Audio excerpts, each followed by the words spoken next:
आज बार्शी शहरामध्ये सुलाकी हायस्कूल येथे जवळपास 6 मतदान केंद्रामध्ये कृषी उत्पन्न समिती बाजार समिती बार्शी यांची मतदान प्रक्रिया चालू आहे। आतापर्यंत मतदान प्रक्रिया एकदम शांततेमध्ये चालू आहे, कुठलाही अनुचित प्रकार घडला नाही। सर्व मतदारांना आम्ही वेळोवेळी सांगितले की बाबा आम्ही ज्या सूचना देतो त्यांचं पालन करा।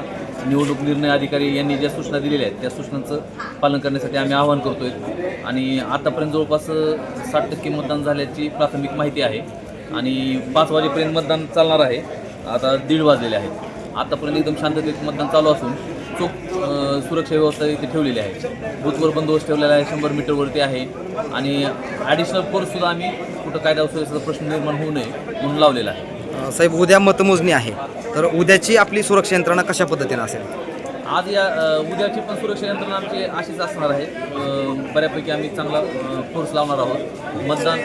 मतमोजणी प्रक्रिया चालू असताना काही अनुचित प्रकार होणार नाही आणि कुठेही कायदा सुव्यवस्था बिघडणार नाही याची आम्ही खबरदारी घेत आहोत। मतदारांना नागरिकांना सुद्धा आव्हान असणार आहे की त्यांनी कायदा हातात घेऊ नये, कायद्याचं पालन करावं।